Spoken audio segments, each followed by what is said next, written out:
सबसे पहले और सबसे सीधा सवाल राकेश त्रिपाठी जी, आज तक बीजेपी ने कभी नहीं कहा कि मथुरा और काशी उसके एजेंडे पर है। क्या योगी आदित्यनाथ जी मथुरा और काशी को अपने एजेंडे पर ले आए हैं? बीजेपी के एजेंडे में आ गया है मथुरा और काशी? देखिए दीपक जी, भारतीय जनता पार्टी का हमेशा से स्पष्ट मत रहा है कि ये स्थान सांस्कृतिक विरासत के, हमारी आध्यात्मिक चेतना के केंद्र रहे हैं। दुनिया में भारत इकलौता देश है जहां पर बहुसंख्यक आबादी किसी प्रकार का कोई जोर दबाव नहीं करती है, अल्पसंख्यकों के हितों के साथ किसी प्रकार का कोई टकराव नहीं करती है। भारत के लोकतंत्र में, भारत के संविधान ने पूर्णतः सबको अधिकार दिए हैं, लेकिन ये अधिकार उसी लोकतंत्र से, उसी संविधान से बहुसंख्यक आबादी को भी मिला है कि वो न्यायपालिका में जाकर के अपने अधिकारों की याचना कर सके, गुहार लगा सके, अपना एप्लीकेशन दे सके, साक्ष्य प्रस्तुत कर सके, अपने दलील प्रस्तुत कर सके, और इन सब के आधार पर जो निर्णय होगा उस निर्णय को सबको स्वीकार करना चाहिए। सीधे राकेश त्रिपाठी जी, मैं आपसे जानना चाहूंगा, वो ये आरोप लगा रहे हैं कि जब जब कोर्ट के अंदर मामला होता है तब तक मुख्यमंत्री जी का एक बयान आ जाता है जो कोर्ट पर दबाव डालता है। क्या दबाव डालने की नियत से बयान दिया जा रहा है?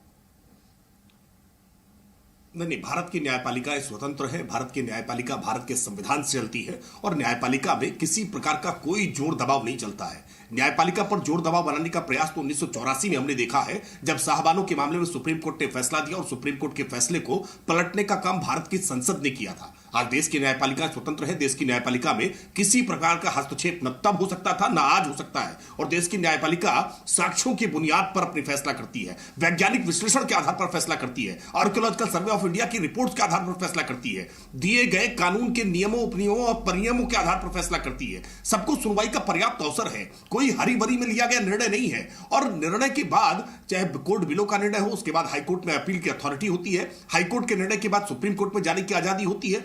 अब फैसले से संतुष्ट ना हो तो फिर अपील करने की आजादी होती है। इतने मल्टी लेयर या जुडिशियल सिस्टम के बाद भी अगर कोई ये कहे कि कोर्ट दबाव में है, तो कहीं ना कहीं वो कोर्ट की अवमानना करने का प्रयास कर रहे हैं। वो देश की न्यायपालिका में विश्वास नहीं रखते हैं। अगर आप सच को कोई आंच नहीं होनी चाहिए, आपका बिलीफ, आपका विश्वास अगर है, तो निश्चित तौर पर हर प्रकार की जांच, हर प्रकार की इंक्वायरी, हर प्रकार की इन्वेस्टिगेशन के लिए आपको तैयार रहना चाहिए। आज ज्ञानवापी को लेकर के या मथुरा को लेकर के आज लिटिगेशंस फाइल हुए हैं, कोर्ट के भीतर दलील रखी जा रही है, अपने अपने पक्ष रखे जा रहे हैं। राज्य सरकार को जो जिम्मेदारी कोर्ट के द्वारा तय की जाएगी, राज्य सरकार उस जिम्मेदारी का निर्वहन करेगी। लेकिन इस सत्य को दानिश कुरैशी जी भी जानते हैं, लेकिन जिद पूर्वक मानने को तैयार नहीं है। यह ऐतिहासिक दस्तावेजी साक्ष्य है। इस संदर्भ में चाहे ब्रिटिश गजेटियर्स में लिखा हो या तमाम विदेशी जो इतिहासकार हैं, जो भारत में यात्राओं पर आए हैं, उन सबके दस्तावेजों में इस बात का उल्लेख है कि कैसे ज्ञानवापी में मस्जिद बनाई गई, मंदिर तोड़ करके, कैसे मथुरा में कृष्ण जन्मभूमि को तोड़ा गया,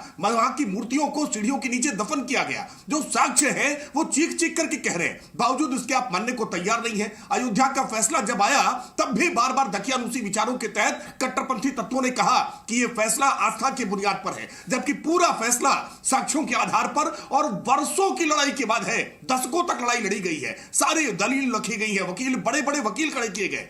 भाई सुप्रीम कोर्ट में मैंने देखा कि कैसे कपिल सिब्बल कांग्रेस की पार्टी के राज्यसभा सदस्य रहे, देश के विधि मंत्री रहे, और वो खड़े हुए हैं बहस के लिए, बड़े बड़े वकील आपके साथ खड़े हुए, फिर भी आप कहते हैं कि अन्याय हुआ।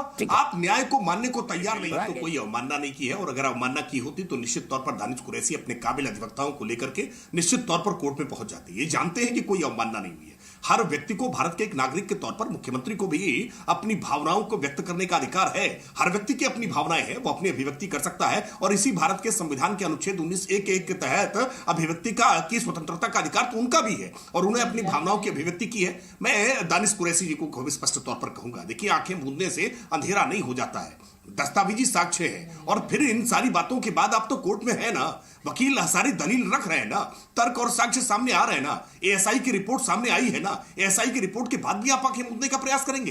कौन सी एजेंसी आपको पसंद है जिस एजेंसी से आप जांच कराना चाहते हैं? कौन सी इतिहास की पाठ्य पुस्तकें पढ़ना चाहते हैं? सच को स्वीकार कर लेंगे तो बेहतर होगा, वरना कोर्ट तो निर्णय देने का काम करेगी ही, और हमें पूरा विश्वास है कोर्ट पर, देश की अदालतों पर। हाँ, दानिश कुरैशी का विश्वास नहीं हो सकता है, इसलिए ये घबराए हुए हैं, इसलिए बौखलाए हुए हैं।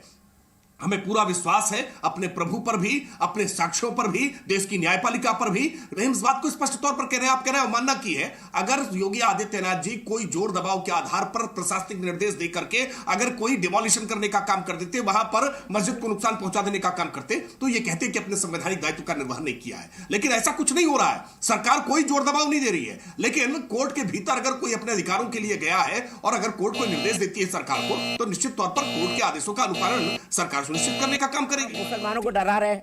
योगी जी का ये बयान मुसलमानों को डराने वाला नहीं है। दानिश भाई सही सवाल पूछा ना इनसे। देखिए दीपक जी, एक बात मैं स्पष्ट कर दूं, हाँ, एक बात मैं स्पष्ट कर दूं, एक बात स्पष्ट कर दूं। बाबरी मस्जिद नाम की कोई मस्जिद थी नहीं, ये विवादित ढांचा था।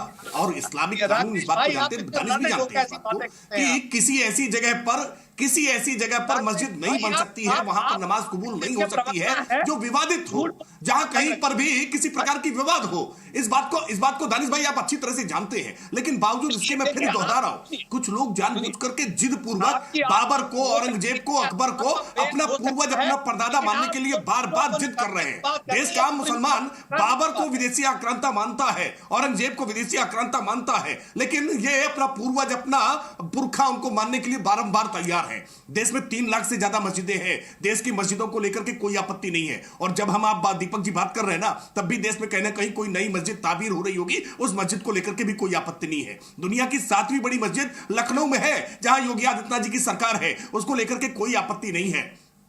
लेकिन अगर कहीं कोई धर्मस्थल तोड़ा गया है, कोई मंदिर तोड़ा गया है, और इसको लेकर के अगर कोई बहुसंख्यक समाज का व्यक्ति अपना अनुतोष, अपनी याचिका, अपनी प्रार्थना कोर्ट के सामने लेकर के जा रहा है, तो भी उस पर आपको आपत्ति होती है। साक्ष्य देकर के, अपनी दलील लेकर के अगर कोई अपेक्षा कर रहा है कि हमारा धर्मस्थल हमको सौंप दो, फिर भी आपका दिल पसीज नहीं रहा है। आप किस गंगा जमुनी तहजीब की बात करते हैं? आप किस सामंजस्य की बात करते हैं? सच यह है कि आपने जिद ठान रखी है, और यह जिद देश के आम मुसलमानों की नहीं है। यह जिद केवल मुसलमानों के ठेकेदार, रहनुमा बनने के प्रयास करने वाले चंद राजनीतिक लोगों की है, कुछ कठमुल्लाओं की है, कुछ मौलवी मुफ्तियों की है, जो चाहते हैं कि किस तरह से दुकानदारी चलती रहे, भाजपा के खिलाफ भड़काते रहो, लोगों को गोलबंद किए रहो और अपनी दुकानदारी चलाते रहो। लेकिन ये दुकानें चलने वाली नहीं है। देश विकास की राजनीति के साथ जुड़ चुका है और देश का आम मुसलमान इस बात को समझ रहा है। कंक्लूडिंग 20 सेकंड का रिमार्क आपका। देश के लोगों को एक बनाइए, ये विभाजन की मेरे सवाल का जवाब नहीं देंगे। 1000 साल में जो मंदिर तोड़े गए, उसको गले से क्यों लगा के बैठे हमारे दानिश भाई? नहीं देंगे जवाब। राकेश त्रिपाठी जी, 43 के बाद एक